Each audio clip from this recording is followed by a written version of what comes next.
नमस्कार. आत्ताची मोठी बातमी. हलकर्णी फाटा येथे सूर्यकांत महागावकर यांच्या घराला शॉर्ट सर्किटने आग लागून लाखो रुपयांचे नुकसान झाले. यामध्ये प्रापंचिक साहित्यासह मौल्यवान वस्तू आगीच्या भक्ष्यस्थानी पडल्या. गुरुवारी रात्री 3 वाजण्याच्या सुमारास शॉर्ट सर्किटमुळे आग लागली.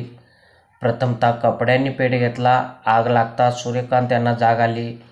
घरातील सर्वांना बाहेर काढून आरडाओरड केला. फाट्यावरील लोक जमा झाल्यानंतर दौलत अथर्व साखर कारखान्याचे पाण्याचे टँकर मागवले. दरम्यान चंदगड येथूनही अग्निशमन पथक दाखल झाले. चंदगड अर्बन बँकेचे अध्यक्ष दयानंद कानेकर, सुनील कानेकर यांनी आग विझवण्यासाठी शर्थीचे प्रयत्न केले.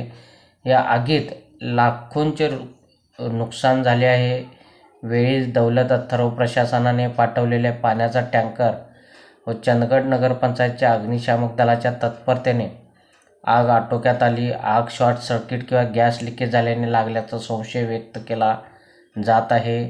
मात्र आगीचे नेमके कारण कळू शकलेले नाही. मंथन न्यूज, कोल्हापूर.